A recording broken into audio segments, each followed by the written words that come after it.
नमस्कार, आपका हार्दिक स्वागत है। भगवान के सामने रोने से क्या होता है। नमस्कार दोस्तों, आज हम आपको भगवान के सामने रोने से क्या होता है इसके बारे में हमारे शास्त्रों में क्या लिखा है विस्तार से जानकारी देने का प्रयास कर रहे हैं। भगवान के सामने वही व्यक्ति रोता है जिसको भगवान पर पूर्ण विश्वास होता है, उसके साथ अच्छा होता है तब भी वह रोता है। खुशी के आंसू जिसे कहते हैं, और यदि वह बहुत दुखी होता है तो भी वह रोता है। वह हर स्थिति में भगवान को याद करता है। वह व्यक्ति जानता है कि भगवान देर कर सकते हैं पर एक दिन जरूर उसकी इच्छा को पूरी करेंगे। जो व्यक्ति भगवान के सामने रोता है उसका भाग्य बदल जाता है, उस पर भगवान की कृपा होने लगती है। उस व्यक्ति के साथ चाहे कुछ अच्छा ना भी हो तो भी उसका भगवान पर पूर्ण भरोसा होता है कि भगवान ही उसकी सहायता करेंगे। वह हर दुख में भगवान को याद करता है और सुख में भी भगवान को नहीं भूलता। उस व्यक्ति का मन पवित्र होने लगता और उसके अंदर आध्यात्म का विकास होने लगता है और उसका मन भगवान की भक्ति में लगने लगता है। जब कोई भी व्यक्ति भगवान के सामने जब जाता है तो उसका दुख दर्द वह भगवान को बताता है। हमारे मन की हर एक बात भगवान जरूर जानते हैं। वह अंतर्यामी हैं, उनसे कुछ नहीं छुपता है। जब किसी व्यक्ति को भगवान के पास जाते ही रोना आता है तो उसे यदि मुसीबतों से जल्दी बाहर निकलना है तो उसे भागवत गीता पढ़ना शुरू कर देना चाहिए, क्योंकि जब कोई दुखी व्यक्ति भागवत गीता पढ़ता है तो उसे बहुत जल्दी भगवान उसे सही राह दिखा देंगे। अगर कोई विधि पूर्वक भागवत गीता पढ़ता है तो उसके जीवन में चमत्कार जरूर होता है। भगवान की स्तुति करें, वो आपके जीवन के बड़े से बड़े संकट को दूर कर देंगे। नमो भगवते वासुदेवाय नमः। श्री राम जय जय राम नमः शिवाय। शांताकारं भुजगशयनं पद्मनाभं सुरेशं हि शांताकारं भुजगशयनं पद्मनाभं सुरेशं विश्वाधारं गगनसदृशं मेघवर्ण शुभांगं लक्ष्मीकांतं कमलनयनं योगिभिर्ध्यानगम्यं वंदे विष्णु भवभयहरं सर्वलोकैकनाथं। शांताकारं, जिनकी आकृति अतिशय शांत है, वह जो धीर क्षीर गंभीर हैं, जो शांत स्वभाव के हैं। भुजगशयनं, जो शेषनाग की शैया पर शयन किए हुए हैं, विराजमान हैं, जिनके साथ हमेशा शेषनाग रहता है। पद्मनाभन, जिनकी नाभि में कमल है और उस नाभि कमल से ब्रह्मा जी की उत्पत्ति हुई है। सुरेशन, जो देवताओं के भी ईश्वर और उनकी भगवान शिव भी भक्ति करते हैं। विश्वाधारण, जो संपूर्ण जगत के आधार हैं। संपूर्ण विश्व जिनकी रचना है, संपूर्ण विश्व उनमें ही समाया हुआ है। गगनसदृशं, जो आकाश के सदृश सर्वत्र व्याप्त हैं, जो सभी जगह है। मेघवर्ण, नीलमेघ के समान जिनका वर्ण है, जो नीले रंग के हैं। शुभांगम, अतिशय सुंदर जिनके संपूर्ण अंग हैं, जो अति मनभावन एवं सुंदर है, जो बहुत ही सुंदर है। लक्ष्मीकांतन, ऐसे लक्ष्मी के कांत, लक्ष्मीपति, जो भगवान माँ लक्ष्मी जी के स्वामी हैं। कमलनयनम, कमल नेत्र, जिनके नयन कमल के समान सुंदर हैं, जिनके नेत्र बहुत सुंदर हैं, करुणामय है। योगिभिर्ध्यानगम्यम, योगिभिर्ध्यानगम्यम, जो योगियों द्वारा ध्यान करके प्राप्त किए जाते हैं। योगी जिनको प्राप्त करने के लिए हमेशा ध्यान मग्न रहते हैं। वंदे विष्णु, भगवान श्री विष्णु को मैं प्रणाम करता हूँ। ऐसे परम ब्रह्म श्री विष्णु को मेरा नमन है। भवभयहरण, जो जन्म मरण रूप भय का नाश करने वाले हैं, जो सभी तरह के भय को नाश करने वाले हैं। सर्वलोकैकनाथम, जो संपूर्ण लोकों के स्वामी हैं, सभी चराचर जगत के ईश्वर हैं, जो सभी के पूर्वज है, इस जगत के पिता है। भगवान के सामने रोना चाहिए या नहीं? सनातन धर्म को मानने वाले प्रत्येक व्यक्ति का अंतिम लक्ष्य मोक्ष की प्राप्ति होता है। हर व्यक्ति चाहता है कि वह जीवित अवस्था में सारे सुख भोगे और मृत्यु के बाद उसे मोक्ष की प्राप्ति हो जाए। और भौतिक सुख प्राप्त करने के लिए भगवान से प्रार्थना करना प्रारंभ कर देता है।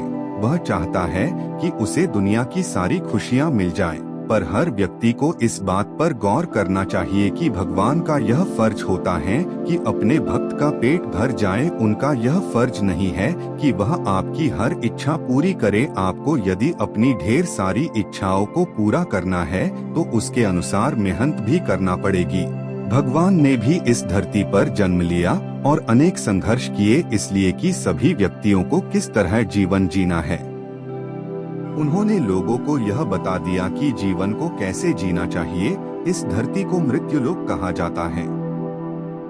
मृत्युलोक पृथ्वी को इसलिए कहा गया है कि व्यक्ति यहाँ पर अलग अलग योनियों में जन्म लेता है और मरता रहता है और 84-84 लाख योनियां होती हैं, जिसमें से मनुष्य का जन्म बहुत मुश्किलों के बाद बहुत सी योनियों में भटकने के बाद मिलता है। खाना पीना बच्चे पैदा करना तो जानवर भी करते हैं, पर मनुष्य का जन्म बहुत से महत्वपूर्ण उपदेशों के लिए होता है। इस धरती पर हम मौज मस्ती करने के लिए नहीं पैदा हुए हैं। इस धरती पर व्यक्ति अपने अच्छे बुरे कर्मों के फल को भोगने के लिए जन्म लेता है और जो व्यक्ति अच्छे कर्म करता है और नेकी और भलाई का काम करता है और भगवान की भक्ति सच्चे मन से करता है तो उसे भगवान की प्राप्ति होती है। जो व्यक्ति दूसरों को कोई हानि नहीं पहुंचाता, अपनी मेहनत से कमाए धन से अपना और उसके परिवार को पालता है और इंसान से लेकर किसी भी जीव को हानि नहीं पहुंचाता है, उस व्यक्ति को भगवान की प्राप्ति होती है। इसका मतलब यह नहीं है कि आप पर कोई हमला कर रहे हैं और आप चुपचाप सहन कर ले। भगवान ने साथ ही साथ यह भी उपदेश दिया है कि आप पर यदि कोई अत्याचार कर रहा है तो उसके खिलाफ आपको आवाज उठानी चाहिए, अन्याय नहीं सहन करना चाहिए। भगवान कृष्ण ने अर्जुन को युद्ध करने के लिए उपदेश दिया था कि कायर व्यक्ति की तरह जीवन नहीं जीना चाहिए। यदि अपने साथ कुछ गलत हो रहा है तो उसको सहन करना कायरता होगी। जो ईमानदारी पूर्ण जीवन जीता है, इस तरह के व्यक्ति पर भगवान की विशेष कृपा होने लगती है। बिना मांगे ही उसके सारे दुख कम होने लगते हैं, उसकी धीरे धीरे सारी परेशानियां कम होने लगती है। वह अपने मन में सदैव अपने इष्ट देव का ध्यान करने लगता है और उसे लगता है कि भगवान मेरे साथ है। उसके साथ बुरा होता है तो भी वह भगवान की इच्छा समझता है और अच्छा होता है तो भी वह भगवान की कृपा समझता है। ऐसे व्यक्ति को संसार के सभी लोगों का मन पढ़ने की शक्ति प्राप्त हो जाती है। वह सही और गलत लोगों को आसानी से पहचान जाता है और उसका स्वभाव दूसरे लोगों की तुलना में बहुत ही अलग होता है। वह कभी किसी की बुराई नहीं करता, शांत प्रवृत्ति का और एक साधारण जीवन जीना पसंद करता है। वह भोग विलासिता की ओर आकर्षित नहीं होता, वह सिर्फ जीवन जीने के लिए भगवान से इतना मांगता है कि उसका परिवार खुश रह सके। वह गलत तरीके से धन नहीं कमाने की सोचता है, वह ईमानदारी का जीवन जीता है। छल कपट उसके मन में नहीं रहता।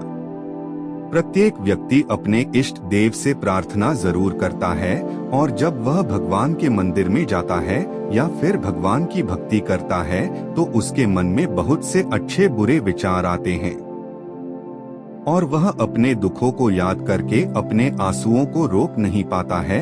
वह भगवान के सामने रोने लगता है और यह संकेत बहुत ही शुभ होता है। आप अपने दुख भगवान को बता रहे हैं, क्योंकि यदि आप अपने दुख दूसरे लोगों को बताएंगे तो वह आपकी सहायता करने के बदले में आपसे कुछ भी मांग सकता है और आपको उसका जिंदगी भर एहसान मानना पड़ सकता है। दुख के समय भगवान ही आपकी सहायता करने के लिए किसी न किसी रूप में आपकी मदद करते हैं। इसलिए भगवान को हमें हमारे दुख बताना चाहिए और भगवान के सामने आप रो भी सकते हैं। वो आपके दुख को समझेंगे, दूसरे लोगों की तरह आपका मजाक नहीं उड़ाएंगे। भगवान आपके दुखों को दूर करेंगे। आपके जीवन में कितनी भी बड़ी परेशानी आए, आप उसे भगवान को बताएं और सच्ची प्रार्थना करें तो आपको चमत्कारी फायदे होंगे। धार्मिक पुस्तकें पढ़ने से जो मन को एकाग्र शक्ति और शांति प्राप्त होगी, जो कभी आपने सोचा भी नहीं होगा। आपकी सारी चिंता समाप्त होने लगेगी और मानसिक तनाव दूर होगा। इस दुनिया में अच्छे बुरे सभी तरह के लोग होते हैं और जब आपके अच्छे दिन आने वाले होते हैं, जो आपको अच्छे मित्रों की भी प्राप्ति होती है।